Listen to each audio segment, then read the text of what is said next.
to this last but very important concluding session for this important 7th India Forum on China conference.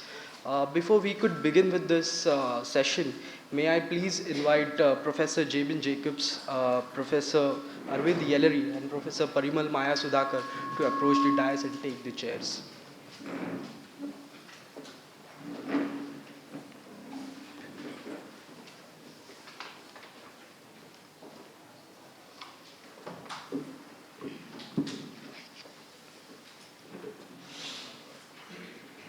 Thank you so much, sir. The 7th India Forum on China has addressed a very important theme. The theme for this conference was the intersection of science and technology in China's industrial revolution and challenges to India and the world. For the last 2 days, we have witnessed a very important and illustrious line of speakers, including Lieutenant General A.K. Singh, Air Marshal Bhushan Gokhale, Brigadier Anshuman Narangji, and many others.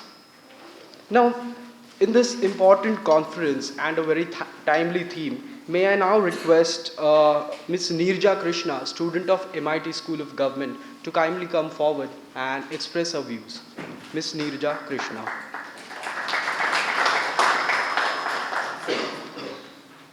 Good afternoon, honorable dignitaries, respected faculties and all those present in the forum. Myself Neerja Anil Krishna, student of MIT School of Government, and I am here to conclude the 3-day India Forum on China. The 3-day India Forum on China, organized by MIT School of Government in collaboration with Institute of Chinese Studies, was an insightful experience. It brought together experts, professionals and scholars to discuss the key concepts involved in the China's policy of global expansion. In the course of 3 days, we learned how China uses its centralized decision making for technological innovation and also in becoming self-sufficient in the field of semiconductor, artificial intelligence as well as green technologies. We also studied China's expansion in geospatial technology as well as electric vehicles. Apart from this, China's expansion in nuclear industry, defense industry and the modernization highlights China's intentions and China's strategy for global policy and security. So overall, these 3 days helped us understand what are the China's ambitions and its implications on the India and the world. Once again, also as students, we came to know the importance of dialogue and research involved in addressing the global challenges. So once again, I thank all the dignitaries, participants and faculties for getting into this session and giving your valuable contributions. Once again, thank you so much. Jai Hind, Jai Bharat.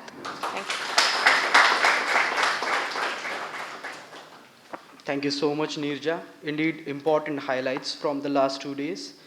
Continuing with this trend, may I now invite Mr. Sumit Mandlik, student from SP College, to express his views on the conference.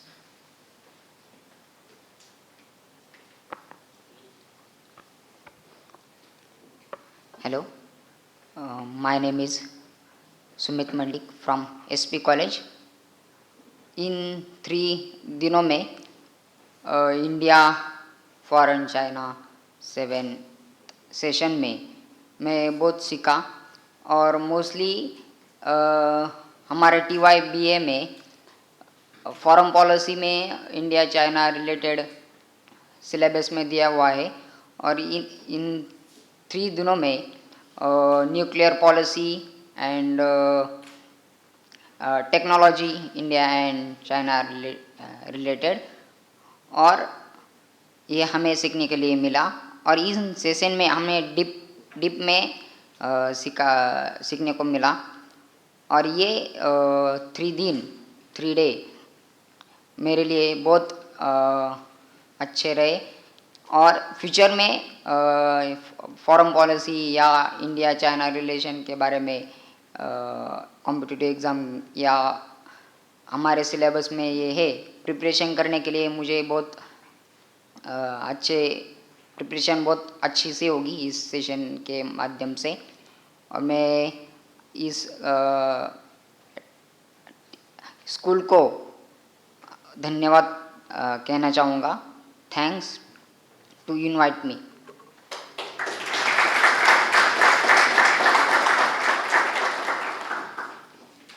Thank you, Sumit. Thank you so much. We wish you a very warm and all the best for your future endeavors.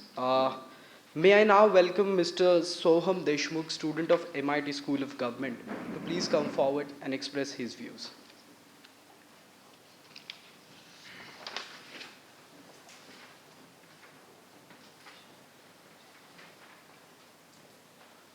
Good afternoon, everyone. Dignitaries on the dais and the esteemed dignitaries who spoke yesterday and the day before. My name is Soham Deshmukh. I'm a student from MPG 20 of School of Government. Uh, first and foremost, thank you so much from the entire School of Government. And for me personally, this has been a very big endeavor, a very good, initiative that India Forum on China has given us today. For me personally, I belong from a political science background, so this was very helpful for me and very insightful. The topics that we have covered in the last 2 days, including today, like topics on nuclear policies and military strategies and civil initiatives in military. So this definitely brings forward a very interesting perspective for us who aspire to be future political leaders for this country.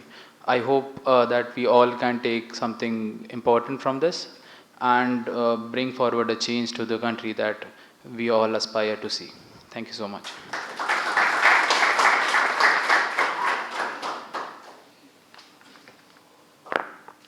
Thank you so much, Soham. Thank you for your expression of views. May I now invite Mr. Himanshu Bokde, student from SP College, to express his views.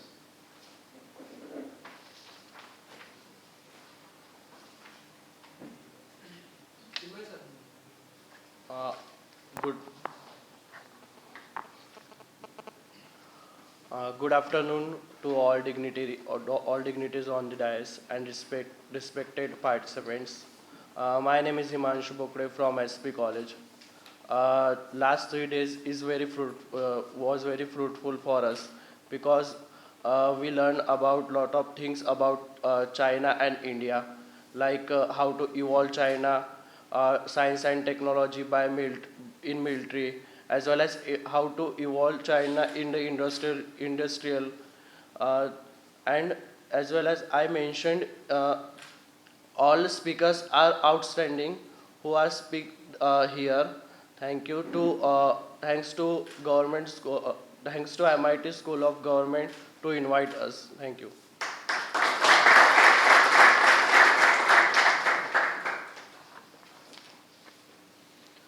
Thank you, Himanshu. May I now invite Mr. Atharva Vyavahare, student from MIT School of Government, to express his views. Thank you, sir. Ladies and gentlemen, esteemed dais, all the participants who have participated on all the 3 days, our guest from Taiwan. I'm glad to address the concluding session of 7th India Forum on China, which has brought together eminent minds from universities across India and our friends from Taiwan. At the outset, let me express my gratitude to the organizing team for the excellent arrangements that they have made for all the 3 days. Our discussions were especially significant as India prepares for the Industrial Revolution 4.0. We know that India as well as China are the developing economies and fastest growing economies representing almost 1/3 of the population. The role that science and technology has to play in the coming years for India and China plays a vital role. Aravind sir yesterday talked about the importance of narrative building, and in Marathi many times we hear that विचारधारेच्या लढाईत शस्त्र हे अस्त्र नसतं, but all the wars are fought on the basis of narratives.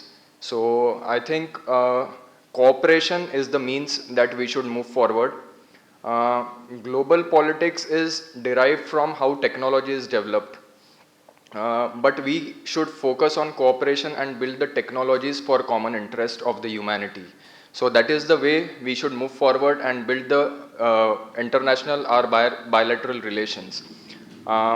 Also, we can link many more sessions. Like yesterday, it was geospatial data, importance of geospatial data, and today we had a session on space. So we can link what what technological role it can play.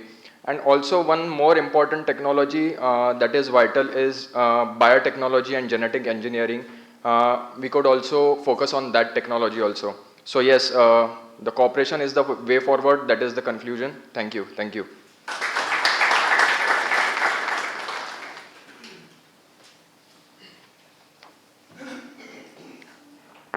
Thank you so much, Atharva. May I now invite Mr. Ishan Dahode, student from SP College, to express his views on the conference. Thank you, sir. Good afternoon to everyone. I'm Ishan from SP College. Firstly, I'd like to thank MIT WPU and the ICS for organizing this initiative on the IFC. Coming from a political science background, I'd like to say that the session shed light on a lot of fields apart from what we pursue currently, a lot of studies outside our curriculum. This session talked about the technological sector, the industries, nuclear energy, renewable energy, and a lot of current affairs and geopolitics. It was really informative, and I'm sure this session will inspire a lot of budding enthusiasts. All the speakers were really professional while narrating their views. So, yeah, thank you.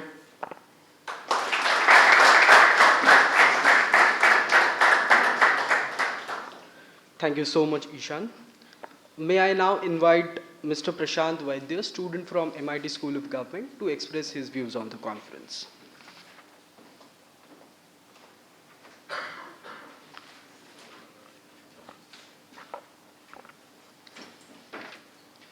Good afternoon, friends.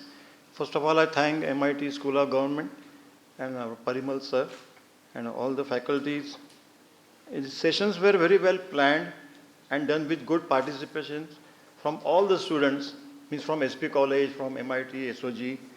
And these sessions will certainly boost the foreign investments, joint ventures, MOUs too, regarding e-vehicles, semiconductors, manufacturing units. Even today, green hydrogen is very important. Lithium batteries manufacturing is very important. So supply and demand plays a very important role in the economy, maybe of the world, or the nation, or the local self-government, or the state. So Indian government is encouraging Vikasit Bharat, Green Bharat, and Atmanirbhar Bharat. Today's world is a conversion of waste into wealth and knowledge into wealth by entrepreneurship, innovation, skills, research and development. So the nation becomes rich and is said to be well-developed nation mainly due to good quality roads, good infrastructure and connectivity between the roads, railways, airports, waterways, and easiness of integration of all these transportation. I hope we will strive hard to spread the message of urban development as well as the rural development. Means as we have the smart cities, we need to have the smart villages too. They cannot be neglected. So we can use these e-vehicles, promote, share knowledge in these sessions. We have received regarding military, maybe space, and all these things are very important for our future. As we are the students of politics, so we should know each and everything what is going on in the world. We should be aware of that. Drones, artificial intelligence, biotechnology, we cannot say that we will use it totally, but we cannot avoid it as whole world is competing with each other. More the competition, more effective will be the good world economy as for the each nation. So lastly, I will say that Satata Smaraniyam, Vachasa Satatam Vadaniyam, Loka Hitam Mama Karaniyam means let us always remember, let us repeatedly speak out. Our duty is to do good to humanity. Thank you very much. Thank you very much.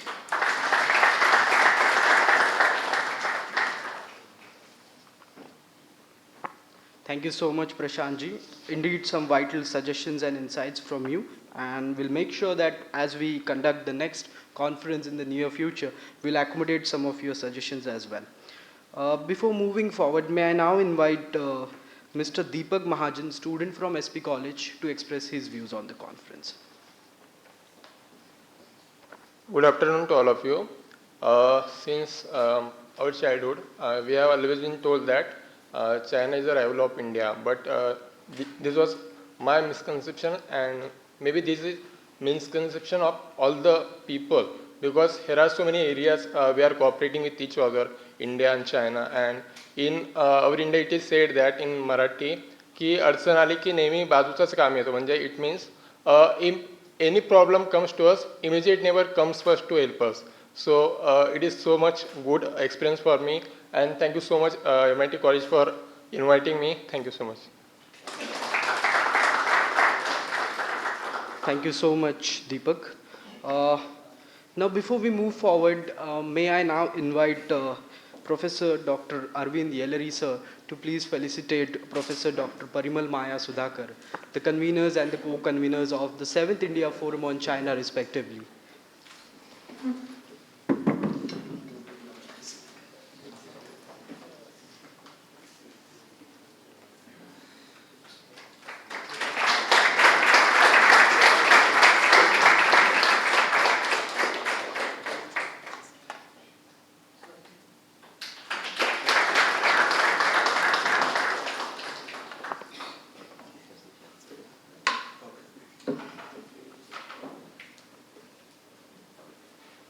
Thank you so much, sir. Thank you so much. Now, dear friends, it is important that we actually understand from the bigwigs of this field about the conference. And moving in this direction, may I now invite Professor Dr. V. Lenin Kumar, Assistant Professor at MIT School of Government, to present the glossary of discussions for the last 2 days. Professor Lenin V. Kumar.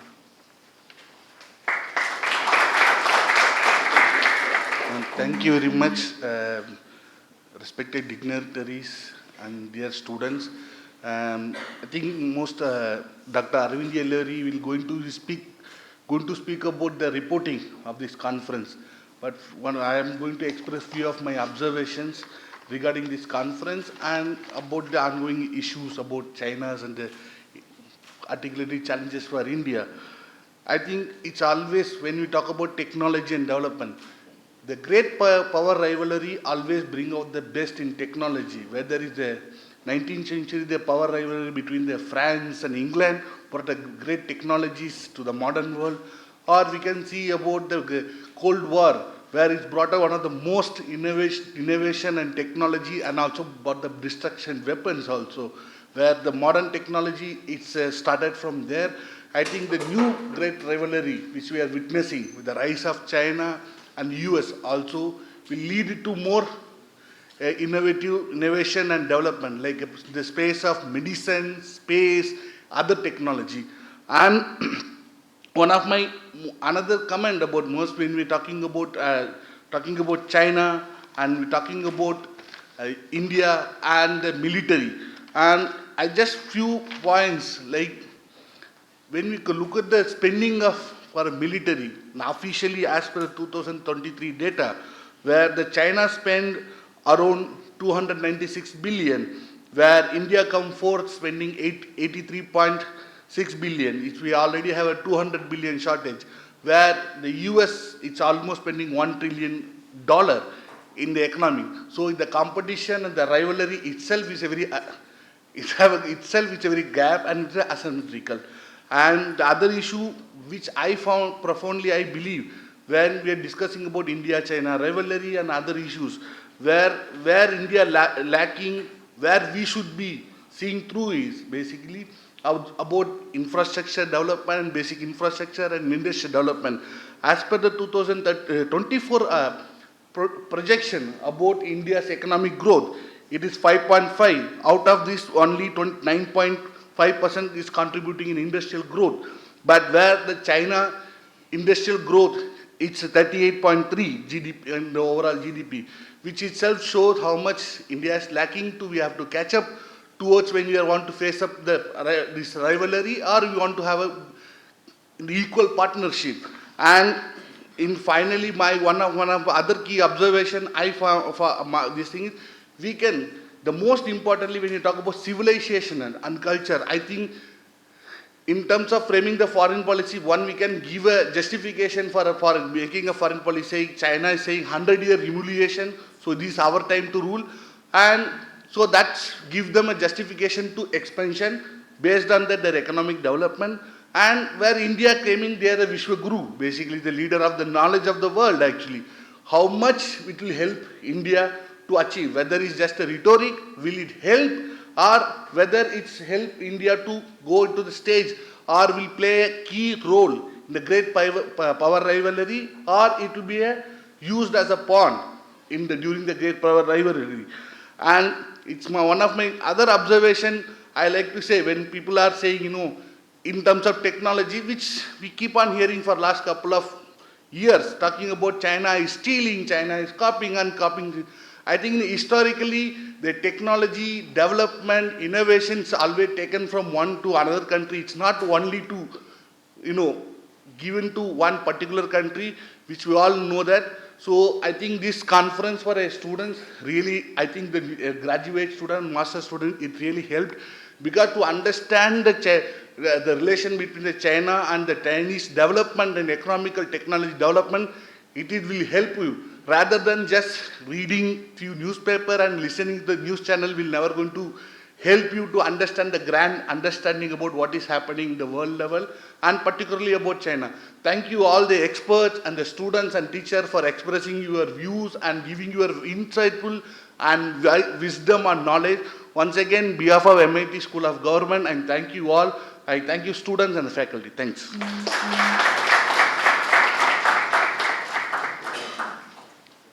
Thank you so much, Dr. Lenin Kumar. Thank you for your observations, and also thank you for expressing your views and also clearing the doubts that we have in our mind. Friends, at this point, I have an important announcement to make. The flagship social initiative of MIT School of Government, the Bharatiya Chhatra Sansad, will be conducted in this campus on 8th, 9th, and 10th of February next year. I invite all of you to visit our website www.bharatiyachatrasansad.org to register for the upcoming conference. I repeat, www.bharatiyachatrasansad.org. With this, may I now invite Professor Dr. Jabin Jacob, who is an associate professor at Shiv Nadar University and an adjunct research fellow at the National Maritime Foundation, to express his views on the conference. Dr. Jabin Jacob.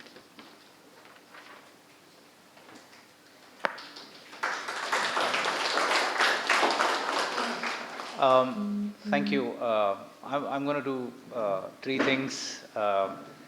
So I stand here firstly in my capacity as the director of the Center for Himalayan Studies at the Shiv Nadar University, and we are a partner to the India Forum on China. So I want to start by thanking the MIT School of Government for stepping in at a fairly late stage to organize this event. This 7th India Forum on China has faced several challenges for reasons completely beyond our control. And so I'm particularly appreciative of the MIT for stepping in to organize this, and my thanks especially to Dr. Parimal, Maya, Sudhakar, and to Professor Vishwanath for supporting this endeavor. And I also want to thank the convener, the students, the faculty here who've all put their shoulder to the wheel, as it were. Second, I want to talk about what we've just, this particular ceremony or session. This is India.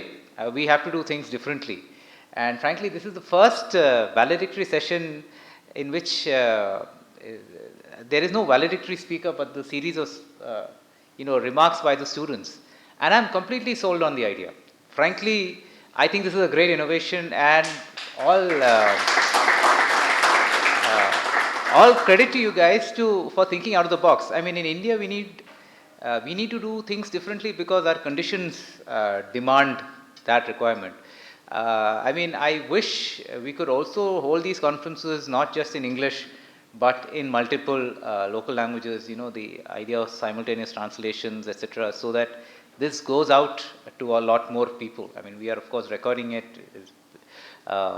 It's being live streamed, so I think this is very important. And frankly, if anybody, an expert has to say, he or she can say it in 20 minutes, 15, 20 minutes during the sessions. So valedictory, where we get the assessment from in real time from those who have actually been listening throughout to this, is actually, to my mind, a great experience. And I don't know if we can replicate it, but I would certainly think that this is a model that will catch on. Third, about the assessment itself. Now, from the remarks, I realize that there's a range of understanding, a range of ways in which people have understood what came out of this conference. And now we are, I take it that, when in times of trouble, it's the neighbor that comes to your aid. But in international politics, that's not necessarily the case. In India's case, our neighbors have been, in many cases, our biggest problems. Now, but the point is important, because even though in many cases our neighbors have been our problems, India simply cannot leapfrog its neighborhood and become a global power. We still need to deal with our neighbors. Geography is going to be there. We still need to deal with our neighbors. We still need to be able to understand them and resolve our problems. Maybe our neighbors are not interested in resolving our problems. That doesn't mean that we are also not interested. We need to find ways to do it. In some cases, it's difficult. So an exercise like India Forum on China, I mean, the idea, I mean, this is a policy makers sort of oriented towards policy. We have an All India Conference of China Studies, which the Institute of Chinese Studies organizes, which is meant for students and scholars and specialists on China to present academic papers.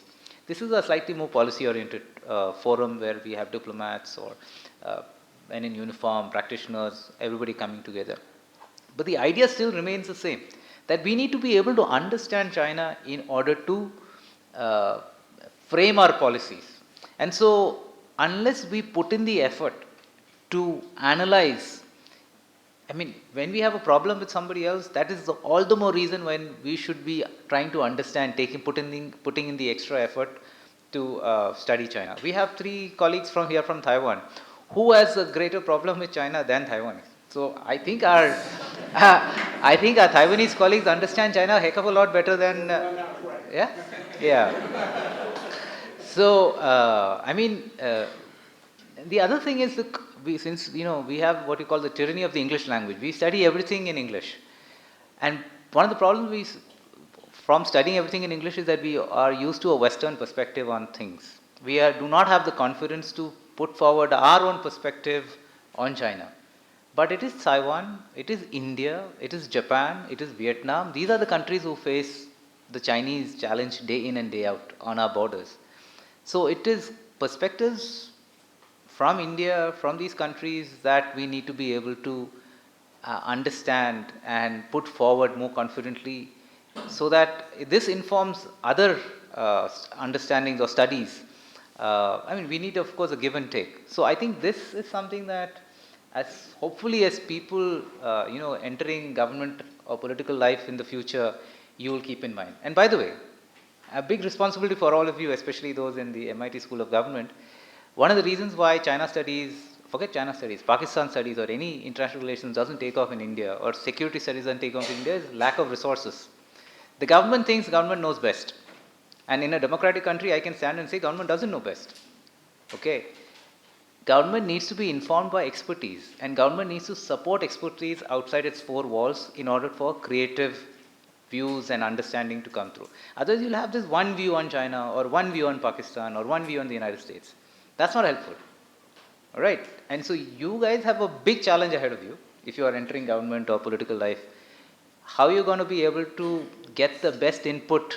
I mean, look at what's been happening in the last 4 years in China, with China on the border. How well informed are we of what is happening or what is not happening? So that pressure to be informed will only come from us. So we need to be able to do a lot more. All right? So I see people nodding heads vigorously, but 10 years from now or 5 years from now, when you are in power, I'm going to ask you, what's the difference? All right, so thank you all. I really enjoyed this. I think we had an excellent 2 days. And my thanks especially to the colleagues who've come from far to join us for this event. And thank you also to the students. All the best to you. Thank you.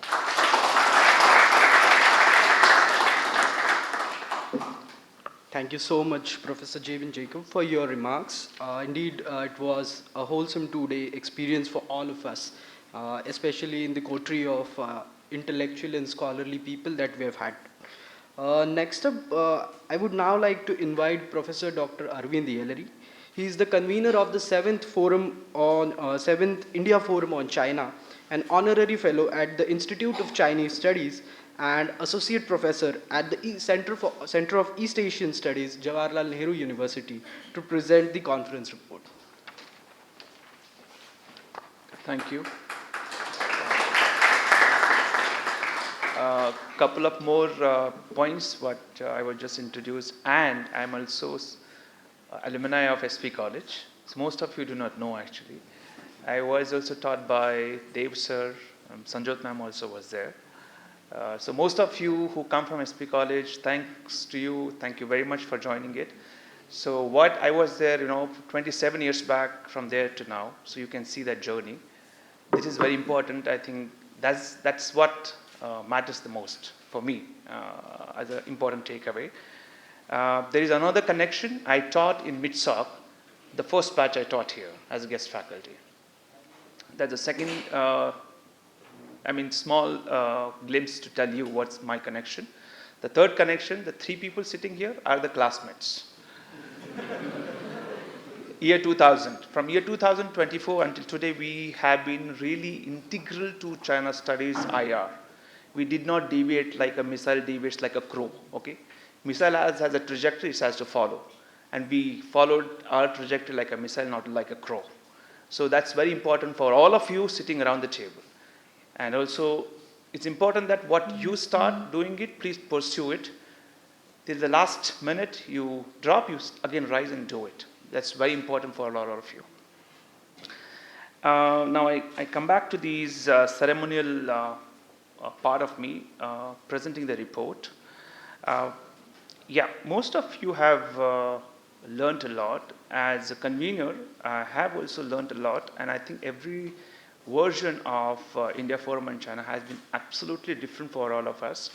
As Jabin said, we're bringing policymakers, emerging leaders in different fields to come, bring and share their ideas so that we can exchange ideas and make it more better. Starting with the first session, when it was presided by Vishwanath Jikrad, the founder, president of MIT WPU, Lieutenant General Ajay Kumar Singh, the ICS Honorary Director and also the Chairperson of Center for East Asian Studies, JNU, Professor Kacharya, Vice Chancellor R.M. Chitnis, and my dearest friend Parimal and myself. I tell you that first session it looked like, under that dome we're sitting, we're talking about universal principles, universality of education, imparting values and knowledge.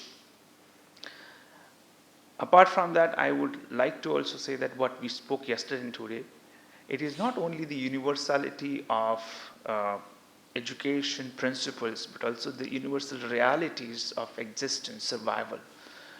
As a nation state, as a country, we have a lot of questions and priorities which keep on changing, and we have to address them vigorously. Just now, Lenin spoke about Vishwaguru.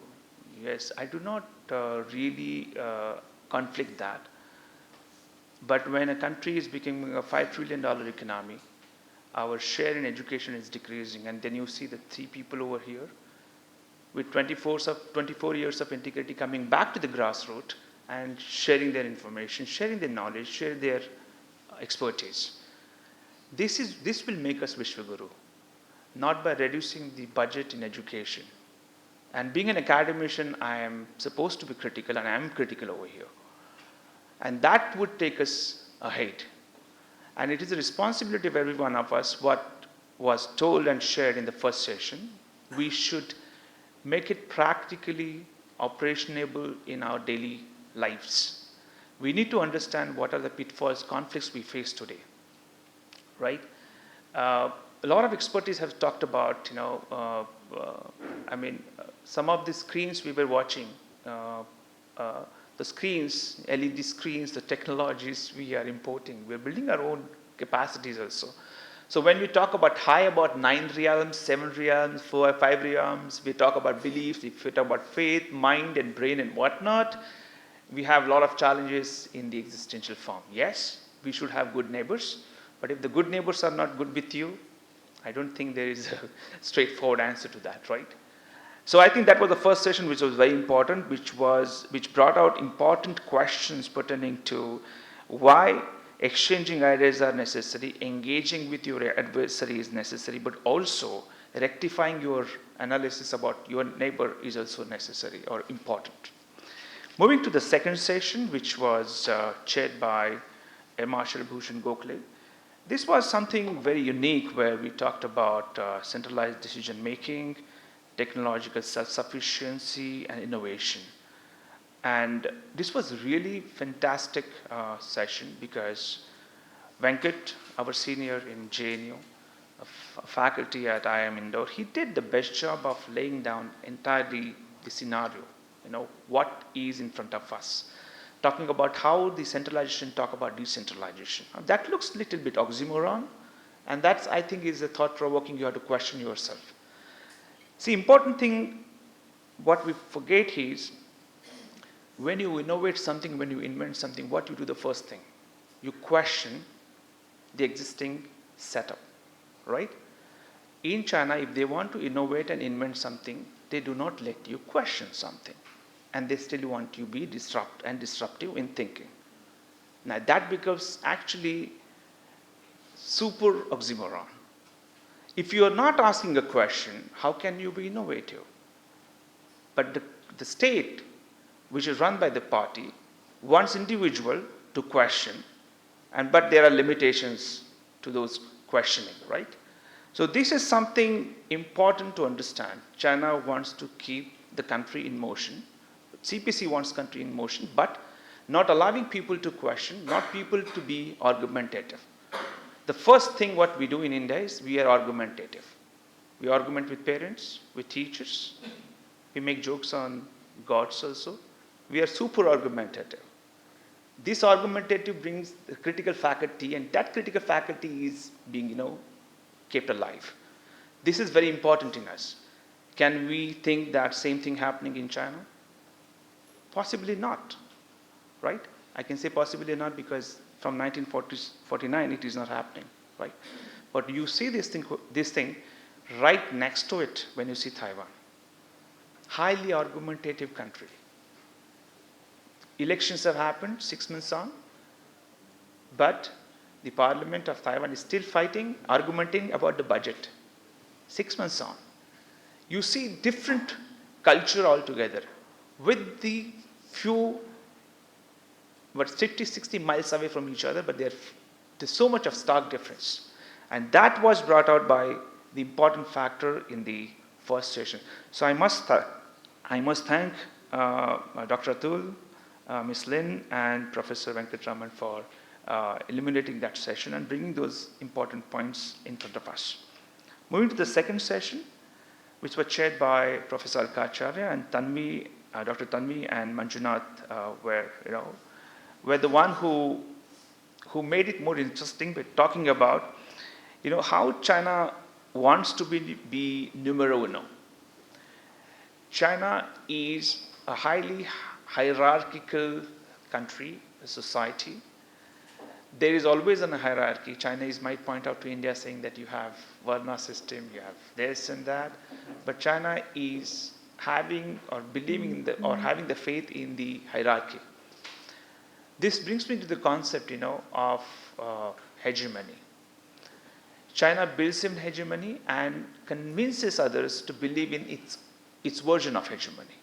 It says that it was Anglo-Saxon century, it was American century, and because Anglo-Saxon century were at the center, Americans were at the center, that's the reason there was a central pillar and the force around which the forces, were running around. China sells that idea, and most of the countries are sold to that.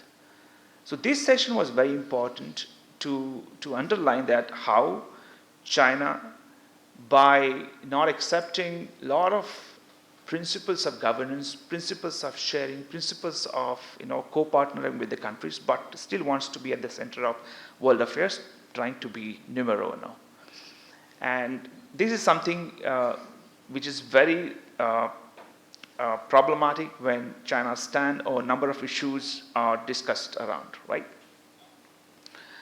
The important factor which both of them talk about, that while China progresses ahead technologically, militarily, it denies its citizen its rights. It denies its neighbor the right to question that. And this is something very important for all of us to understand, that while China is growing, China is trying to become numero uno.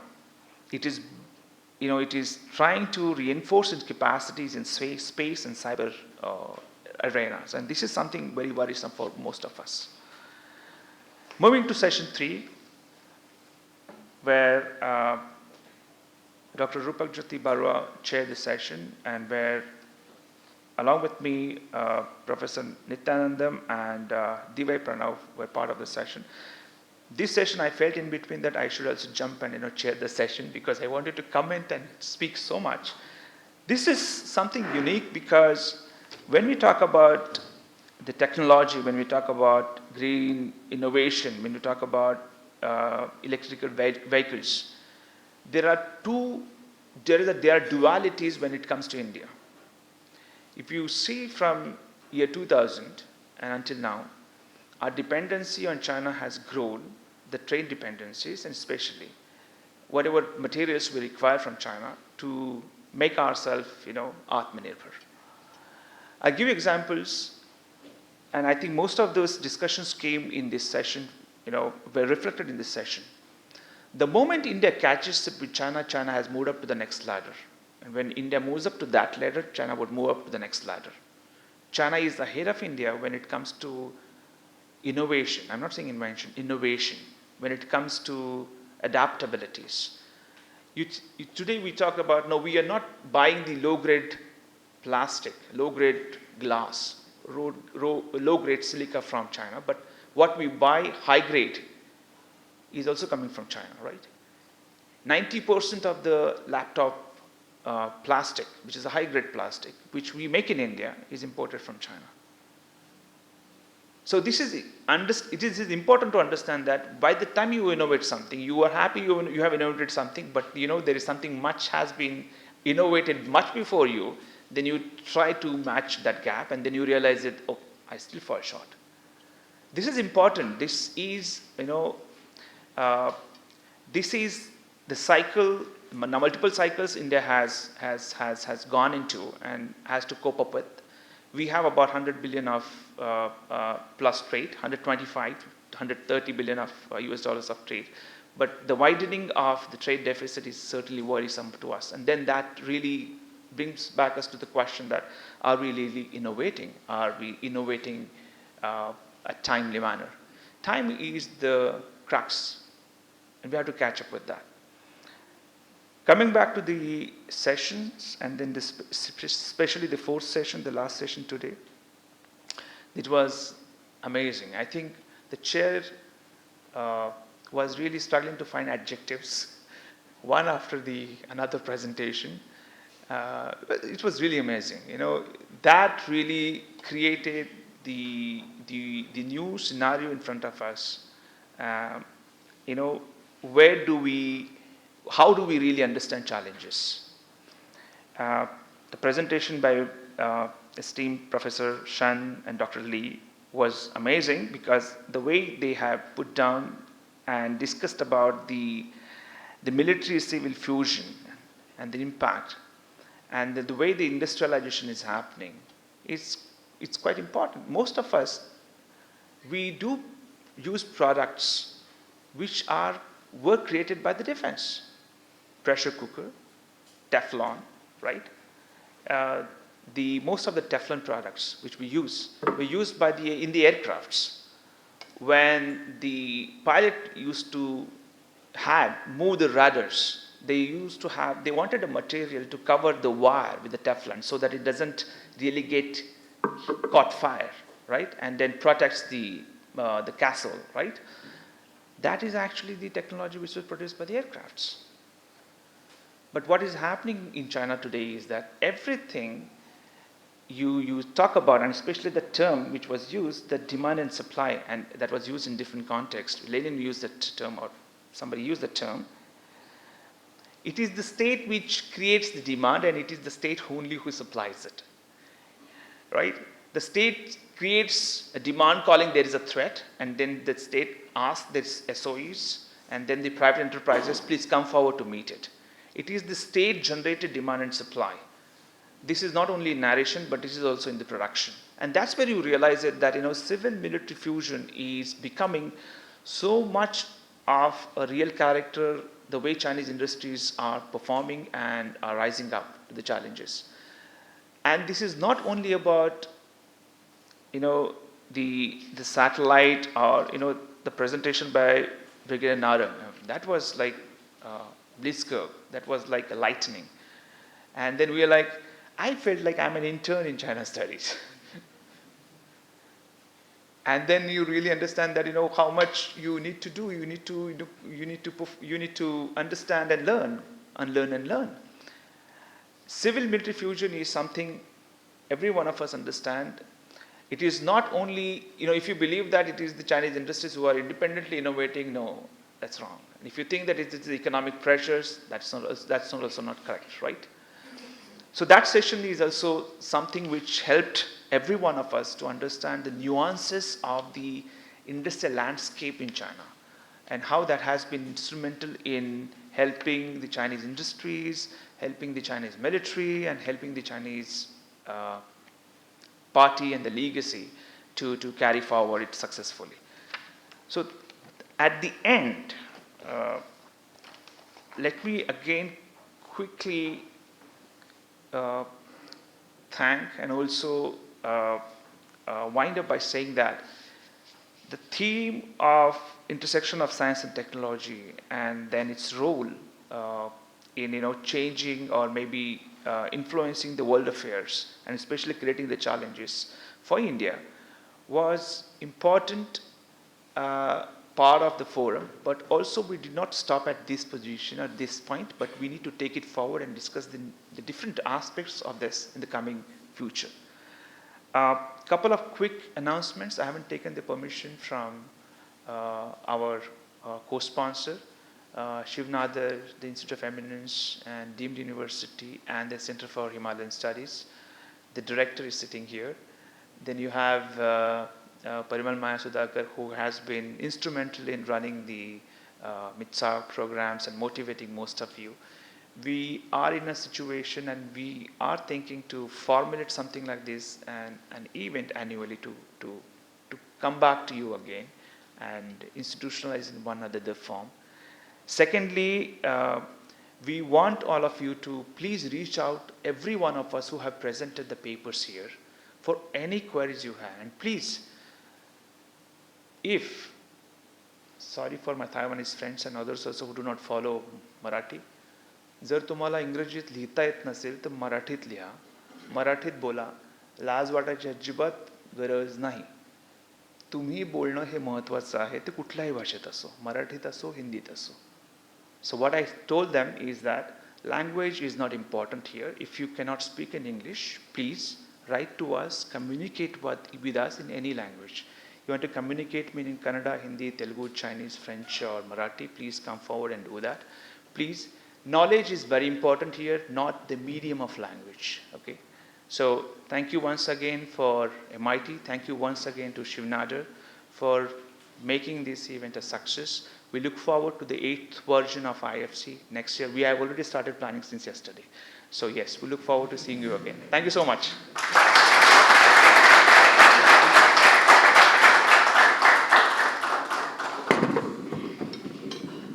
Thank you so much, Professor Yelery, for a detailed report on the conference and things that have happened for the last 2 days. Friends, may I take this opportunity to express my gratitude to all the organizers. First, the Institute of Chinese Studies, Shiv Nadar University, and the MIT School of Government for coming up with this wonderful 7th India Forum on China conference. I would also like to take a moment to thank and express my gratefulness to the convener, Professor Dr. Aravind Yelery, and co-convenor, Professor Dr. Parimal Sudhakar, for their constant support and guidance in taking this conference from strength to strength. I would like to take this opportunity to thank Food and Logistics team, Transport team, IT and Infrastructure team, Social Media team, PR team, Media team, Photography and Videography team, and the volunteers who have been extremely supportive in helping us realize this conference. But last and not the least, I'm also grateful to all the participants who have showed up for this conference on the last 2 days. We have received 140 registrations, and more than 100 of you have turned up in the last 2 days. So thank you so much.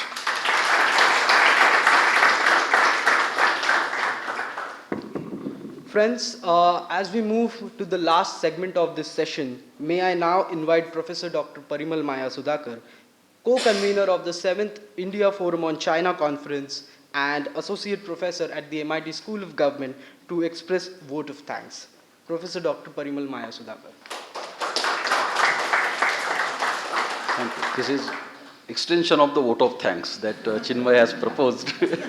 But just as a formality, as a co-convener, I'm here for expressing my gratitude for all of you.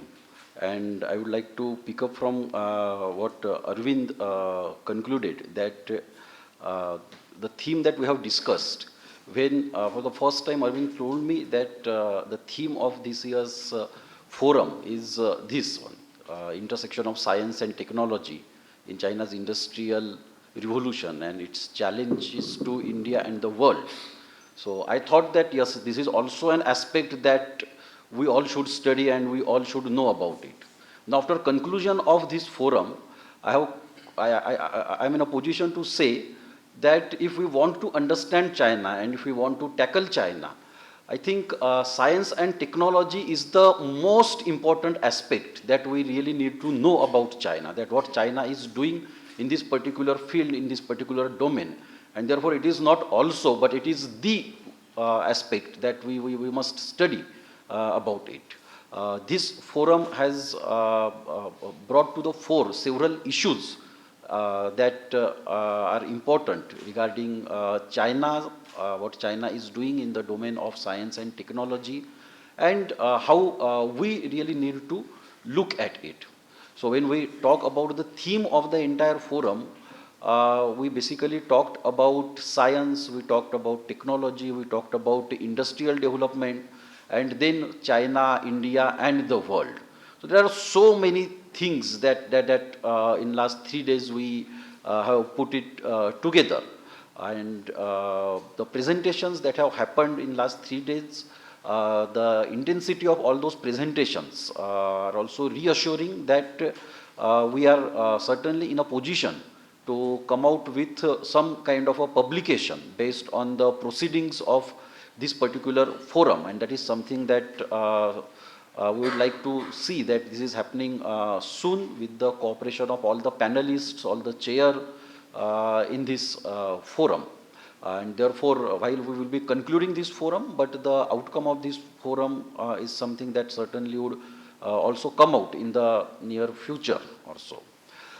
When this forum came to MIT School of Government some time back, we decided that we tried to explore whether we could organize this at the School of Government or not.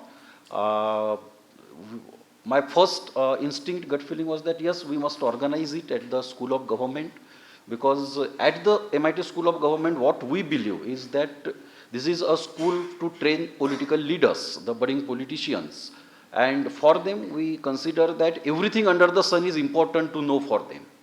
And while the core politics comprises 70% of their syllabus, but the rest 30%, under that 30%, they should know everything in this world as much as possible also. And therefore, my first reaction was that yes, very much important for the School of Government, for the MIT World Peace University, and we must go forward doing this particular forum. But the most challenging part was whether on such a short notice we would be able to organize it or not. And then I basically rang up my good friend and our colleague Dr. Ganesh Mantri. May I ask Dr. Ganesh Mantri to please stand up and ask him whether logistically it would be feasible for us or not. And then he reassured that yes, we must take up this challenge and we should go ahead doing this forum. So thank you, Dr. Ganesh Mantri, for stepping in at a key moment and ensuring that everything is in place from the hotel accommodation. It suddenly became a big challenge because this is a peak wedding season in Pune.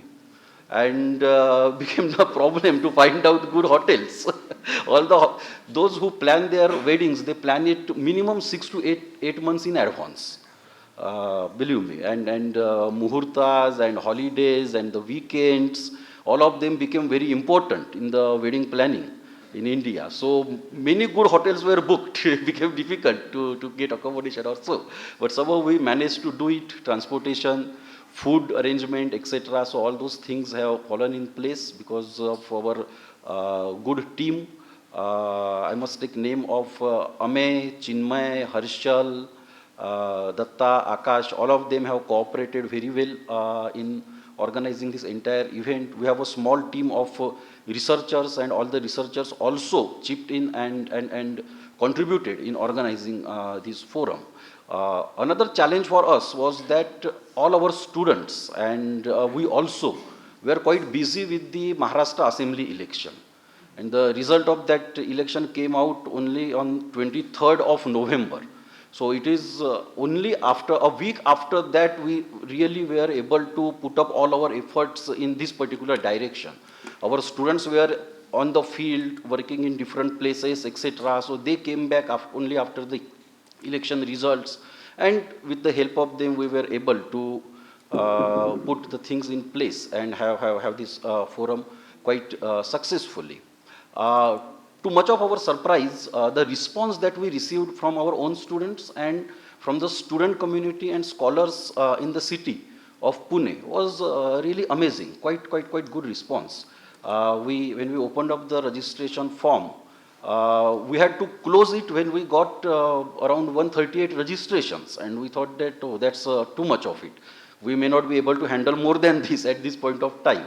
And around more than 100 of them have turned up in different sessions, and at no point of time the participation was below 55 in last 3 days or so. And I think for any conference, this is a good participation, wherein all the participants are quite attentive, taking interest in the proceedings and asking good questions as well. So thank you to all the participants, all the scholars who have participated in it. It just happened that some universities also have come together because of this forum. So while in organizing Shivnadar University, Institute of Chinese Studies, and because Aravind is working with Jawaharlal Nehru University and MIT School of Government have to come together. From Pune, Savitribai Phule Pune University, represented by students and faculty members of SP College and Modern College, they have become part of this forum. Flame University and Symbiosis University were represented by their research scholars and their faculty members. So I think this is a good participation that we have been able to reach out and ensure. And this also shows the kind of interest that China has already generated amongst the students and scholars. And therefore, in that context, what Aravind has proposed, and we have already accepted it, that we should institutionalize a discussion forum or some sort of annual platform wherein in Pune we can annually organize good discussions and scholars, students from Pune can take part in these proceedings annually.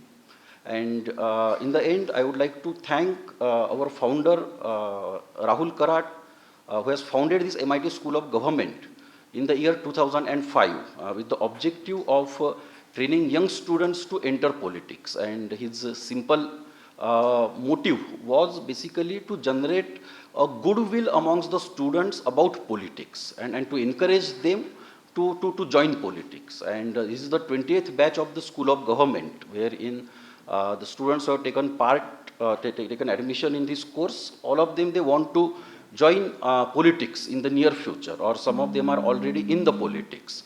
And as they are going to be the policy makers, lawmakers, influencers in the society, I think it is important for all of them to know more about international relations and about the about China and India-China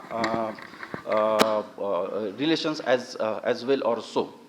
So my heartful thanks to our founder Rahul Karad and founder of MIT World Peace University Vishwanath Karad for allowing us to organize this forum and to ensure that everything goes on smoothly. There were many other departments of MIT World Peace University who were also involved in facilitating things for us. There is a logistical department, there is a transport committee.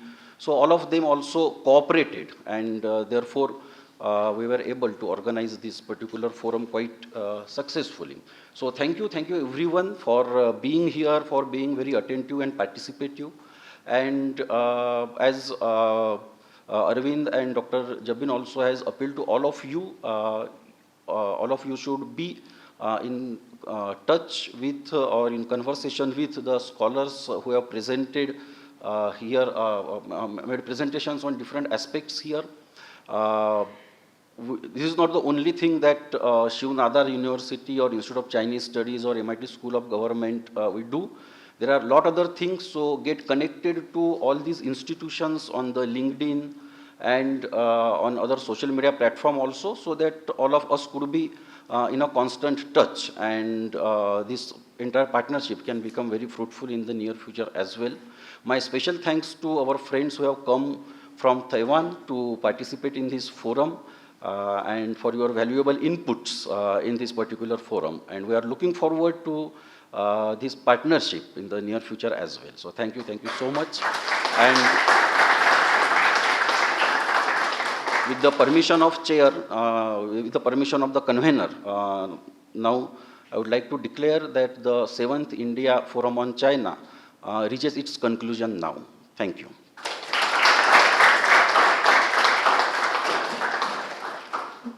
Thank you so much, Professor Dr. Parimal Maya Sudhakar. Friends, we are now approaching the end of this session and therefore the conference. May I please make a small announcement to all of you. After the end of the conference, I request all the dignitaries to please come forward along with the participants for a group photograph. And as we are now coming to the end, may I request all of you to please rise in your seats for the national anthem.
Thank you very much.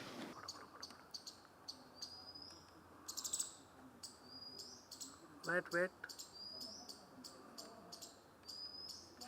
Okay. Thank you, sir. Hello. Good afternoon, all.